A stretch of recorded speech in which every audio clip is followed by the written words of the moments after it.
Hey guys, MouldyFishSticks here, and my lizard brain is far too gone now, but I don't feel bad about it because Metal Hellsinger has proven that dopamine is indeed quite a satisfying experience. But all jokes aside, I didn't expect to like this game as much as I did from the first mission. I never played the demo, but this was definitely a game I was excited for because of the concept and gameplay alone, and it did not disappoint. From the start, you're thrown into a pretty noteworthy designed cutscene that tells a pretty interesting story. Inside a world that quite literally looks like a heavy metal album cover, Metal Hellsinger presents us with the adventure of a half-human, half-demon that is known in Hell as the Unknown, who has lost her voice and is in the process of reclaiming it. The narrator is voiced by Troy Baker, who made his big break as Johnny Jones in Fortnite, but also played a role in a very small indie game that not a lot of people have heard about,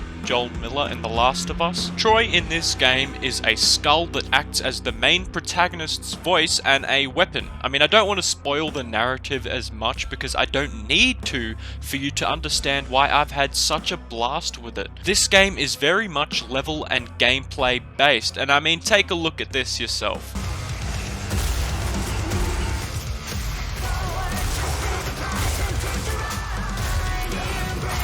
Not many other games could compare to this in what it achieves. It has strong similarities to like Rollerdrome, Neon White, and mainly Doom and other rhythm-based games, but I truly believe this is one of the most unique games I've ever played, and I mean that. I honestly knew this was going to be a fucking banger of a game from the first mission, the very first mission, and that's a rare thing to pull off these days. In this game, everything is rhythm-based. Your shooting, your executions, but also your dodges and dashes, your reloads, and more. You can use visual cues to help you as there's timed bars on the screen that assist you, but after your first few missions, you'll definitely get into the rhythm of things. Punny pun, I know, but for a rhythm-based game, you better hope that there's good music to accompany this, and my God, if you like yourself some progressive heavy metal, this is something you'll fucking love. I'll just put a picture up of the artists that are present within this game, but with Serge Tankian's System of a Down and Randy Blythe's Lamb of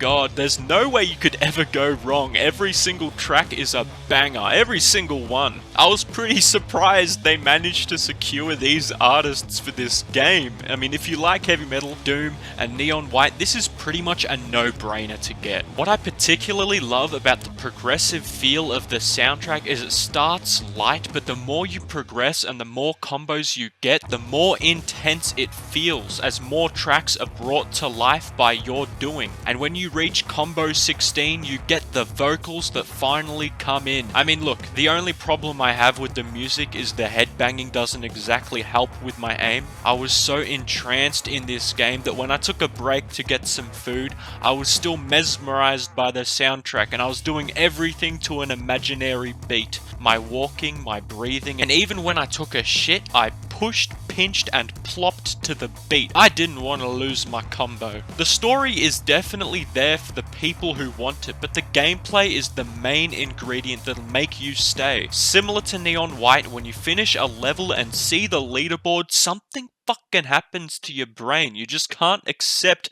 that this is the last mark you're leaving on the world. You want to get better. I am better. I wouldn't say it's an extremely difficult game, but it's definitely challenging. Some grunts pose no threats, but a lot of the bigger enemies and boss fights are very fast-paced and thrilling, and all the while you need to keep your composure and stay on beat. This aspect of the game is done perfectly. It forces you to keep self-control in high-stakes situations, and when you're on low health, I love how you can either keep fighting to perfect an execution to replenish your health, or dash in perfect time to grab some green health crystals that are fairly placed in each section. Overall, there's not much more I have to say about this game. I feel that it achieves what it's set to achieve, and it's extremely smooth and responsive. This game definitely lived up to the hype it received from the demo. It looks beautiful, it plays fantastic, and it's extremely gratifying. Story was great, and while it's relatively short, there's a fuckload of replayability with bonus challenges offered after beating beating each level, or if you're like me, you want a better score across all levels, and you'll definitely strive to achieve this. Similar to my take on Neon White, if you find this game to be too short, you're just playing it wrong.